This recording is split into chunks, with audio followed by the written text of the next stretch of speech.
Hey, what's up, guys? I hope you've had a great week this past week. I know in terms of schoolwork, you're getting down to it. You're almost done with school, even though it's online school for everyone.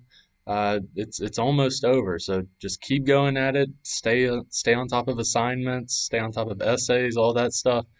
You got it. You got it. Just keep going through it. You're almost there. So, in our previous lesson series, a major thing we talked about was the story of Joseph. And through that series, we looked at the entire story of Joseph. We looked at it all. So, I think it's fitting for us with a new lesson series to pick up right from there, to go right from there with our next lesson series being on Moses. Being on Moses. That's what our next 5 weeks will be talking about is the story of Moses, the life of Moses. One may think it's a little bit crazy to spend an entire month just talking about one guy, but if you remember with our last lesson series, it was a 7 lesson series on the topic of Joseph, and I think it was a great lesson series. I feel like there was a lot we got out of the life of Joseph and how we could apply it to our lives. I thought that was great, so I am completely for going into Moses right here. And with the topic of Moses, you'll soon see that the whole book of Exodus that we'll be focusing on, is a testament to God's power and majesty. For those of you who love history, this month is for you. For those of you who like stories that play out like movies, this month is definitely for you. And for those of you who could identify with a main character who had a crazy upbringing, I mean, Moses, he messed up a lot. And yet he was used by God to do incredible things. If you can relate to that, this month is for you. It's a great lesson series that we'll be diving into. And when you think of Moses in Egypt, you might think of the movie The Prince of Egypt, if you've seen it. I've got a friend that is a gigantic fan of this. It's his favorite animated movie. It's a really good movie. If you haven't seen it, definitely check it out. But to really understand the story of what's going on and why things are going on, we have to look back at Genesis for a second. So we'll be talking about Exodus and Moses, but we got to go back to Genesis real quick in order for us to understand this point in Exodus. We'll be going back to Genesis to look at some of the people who are connected to the beginning of the book of Exodus. So here it is, Exodus chapter 1, verses 1 through 5. There's going to be some names that are going to be kind of hard to pronounce, so I'll do my best to just go through it. But Exodus chapter 1, verses 1 through 5. Here's what it says. These are the names of the sons of Israel who came to Egypt with Jacob, each with his household: Reuben, Simeon, Levi, and Judah, Issachar, Zebulun, and Benjamin, Dan and Naphtali, Gad and Asher. All the descendants of Jacob were 70 persons. Joseph was already in Egypt. Now, maybe you recognize some of these names that I listed here. It mentioned Jacob. Jacob and his brother Esau. They were the sons of Isaac. And if you remember who Isaac was Abraham's son that Abraham almost sacrificed. So Jacob was the one who tricked his old father Isaac into giving him his brother's birthright. And many years later, Jacob, he wrestled with God until his identity was changed. It was there that God gave Jacob the name Israel.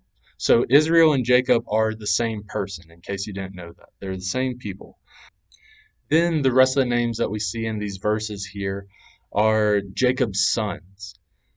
So this passage is saying that all of Jacob's sons, who are now known as the sons of Israel, went to Egypt, where their brother Joseph was already. And Joseph was the key figure that we looked at in our last series, our Dreamer series. And in case you didn't see any of those videos, that's okay. Joseph was a very important figure. He was very important. Back in the book of Genesis, we see that Joseph was his father Jacob's favorite son. And Joseph was sold into slavery by his brothers because of their jealousy for Joseph. It's all tied together. It's all tied together. So Joseph worked his way up through the ranks of Egypt's government. And from being a slave all the way to being second in command of all the land and answering to only Pharaoh himself. That's where Joseph wound it up at. And just a side note, just in case you didn't know, Pharaoh is not just one person that you see in all of your history books. Pharaoh is a title. It's like king, basically. It's like president. That's what Pharaoh is. It's a title. Um, there's been many pharaohs throughout the history of Egypt, so you'll see why this is important in a second. So let's continue in the book of Exodus. Let's continue in verses 6 and 7. So this is what it says in Exodus chapter 1, verses 6 through 7. Then Joseph died, and all his brothers and all that generation. But the people of Israel were fruitful and increased greatly. They multiplied and grew exceedingly strong, so that the land was filled with them.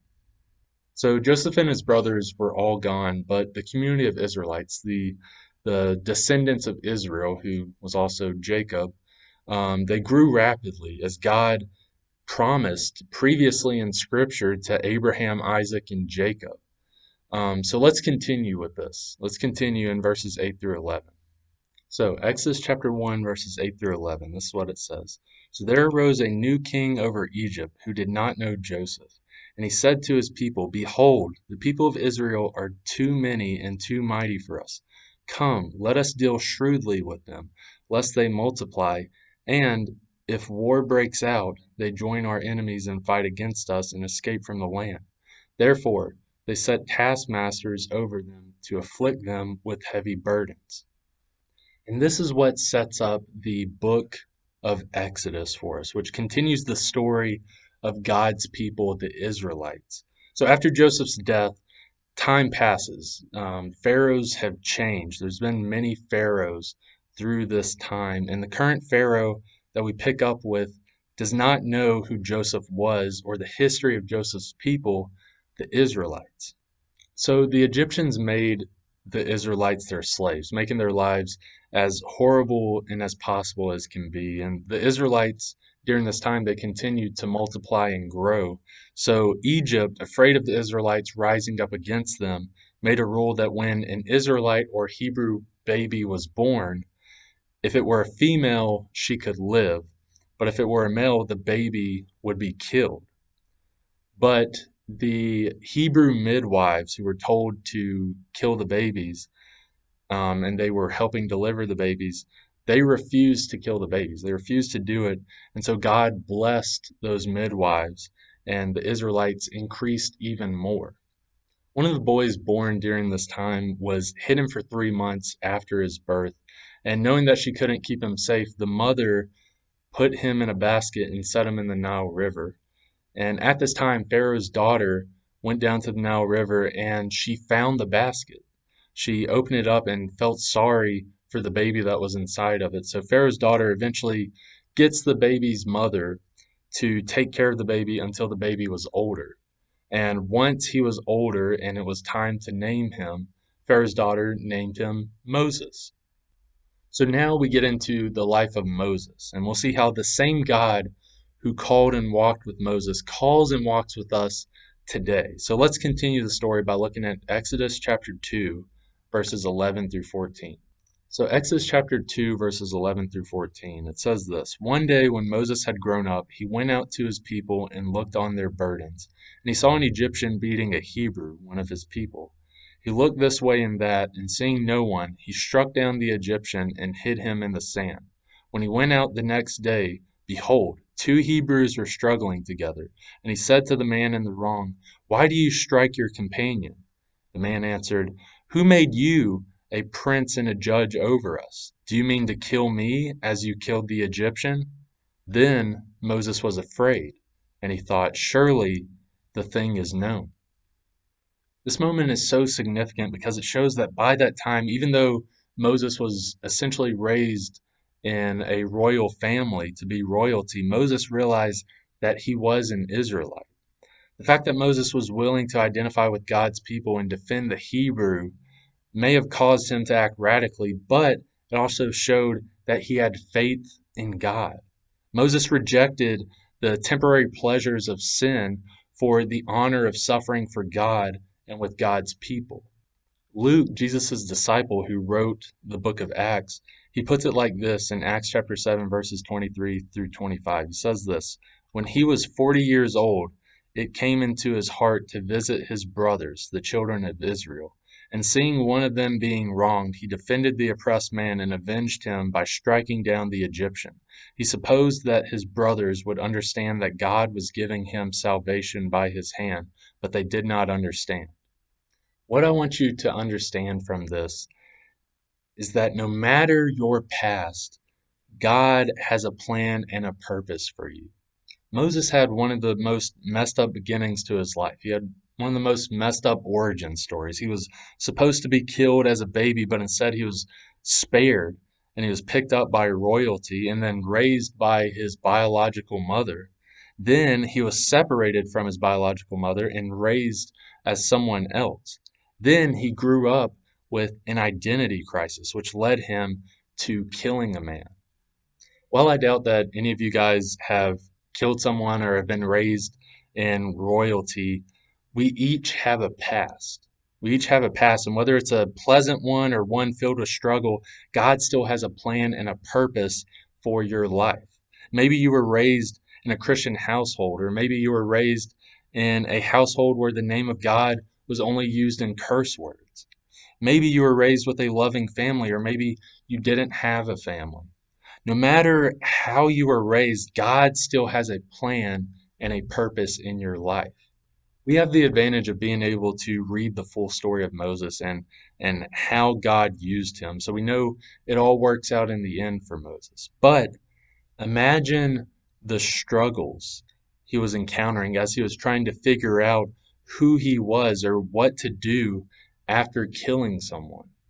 If God can use Moses, he can most certainly use you too. Well, getting back to Moses' story, word got around to Pharaoh that Moses had killed an Egyptian. So Pharaoh wanted to have Moses killed because of this. So Moses fled to live in a place called Midian. He fled to live in a place called Midian, and the Midianites were descendants of Abraham through Abraham's second wife, who he married after Sarah's death. So Moses fled to Midian. He fled to Midian, where he met a priest and his daughters. And eventually Moses married one of those daughters, and Moses lived there for quite a while. He lived there for quite a while, and he even raised a family there. So let's see what happens next in Exodus chapter 2, verses 23 through 25. This is what it says. During those many days the king of Egypt died, and the people of Israel groaned because of their slavery and cried out for help. Their cry for rescue from slavery came up to God. God heard their groaning, and God remembered his covenant with Abraham, with Isaac, and with Jacob. God saw the people of Israel, and God knew. There's something powerful here that I want us to understand. And that thing is, when you turn to God, he responds. When you turn to God, he responds. After many years of oppression, the people of Israel began to call desperately on God for help. And before this time, many of them had been worshiping Egypt's false gods, and they had probably been depending uselessly on them to help them and deal with their relief. But when they turned to the one true Lord and cried out to him, he responded. So let's continue with Exodus chapter 3, verses 1 through 3. Exodus chapter 3, verses 1 through 3. Now Moses was keeping the flock of his father-in-law, Jethro, the priest of Midian, and he led his flock to the west side of the wilderness and came to Horeb, the mountain of God. And the angel of the Lord appeared to him in a flame of fire out of the midst of a bush. He looked, and behold, the bush was burning, yet it was not consumed. And Moses said, I will turn aside to see this great sight, why the bush is not burned. So God calls to Moses from the burning bush and then asks him to do something incredible. God says that he's seen the misery of his people in Egypt and wants to rescue them and lead them to a different place. God says that he wants Moses to go and bring the Israelites out of Egypt. And Moses, he says to God, he says, who am I that I should go to Pharaoh and bring the Israelites out of Egypt? And then this is what is said in verse 12 of chapter 3. Exodus chapter 3, verse 12. It says, "And God said, But I will be with you, and this shall be the sign of you, that I have sent you. When you have brought the people out of Egypt, you shall serve God on this mountain." You have to realize that when God has called you to do something for Him, God will be with you. God will be with you. We don't serve a God who leaves us high and dry. We don't serve a God who asks us to do something and then doesn't provide what we need to actually do that thing. We serve a God who, when He calls you to do it, He's going to see you through it. So Moses says, "Suppose I actually go and do this, and they ask me who you are. What should I tell them?" And this is how God responds in verse 14 and 15. Exodus chapter 3, verses 14 through 15. God said to Moses, "I am who I am." And he said, "Say this to the people of Israel, I am has sent me to you." God also said to Moses, "Say this to the people of Israel, the Lord, the God of your fathers, the God of Abraham, the God of Isaac, and the God of Jacob, has sent me to you.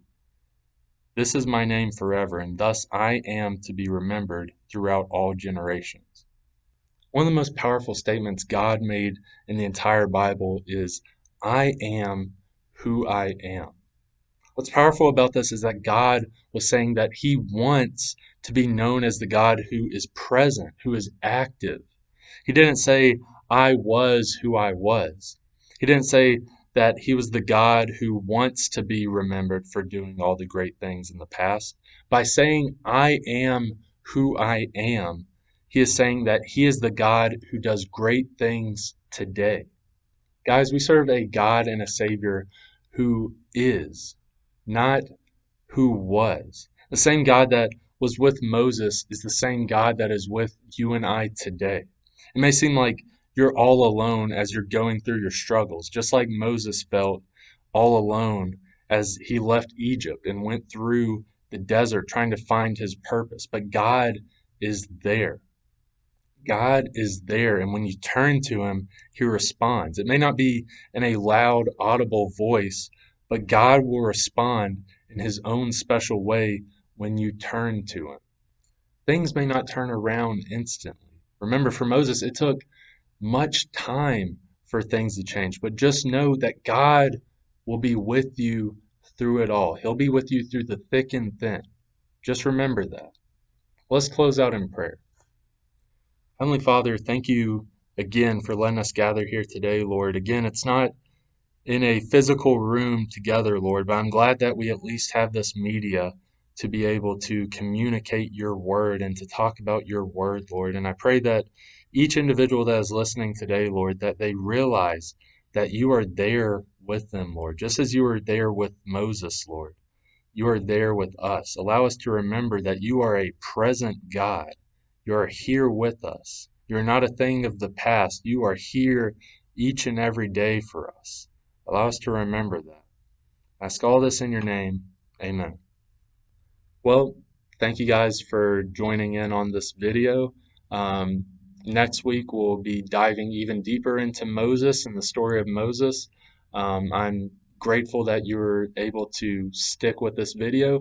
One thing I want to plug real quick is on Saturdays from 4 p.m. to usually 4:30 p.m., maybe 4:40 p.m., we have youth devos. We gather on the Zoom app using the Zoom meeting app. So just keep that in the back of your mind. I usually send text reminders to all the teens about that. So yeah, just keep that in the back of your mind. I hope to see you in this next video. Take care.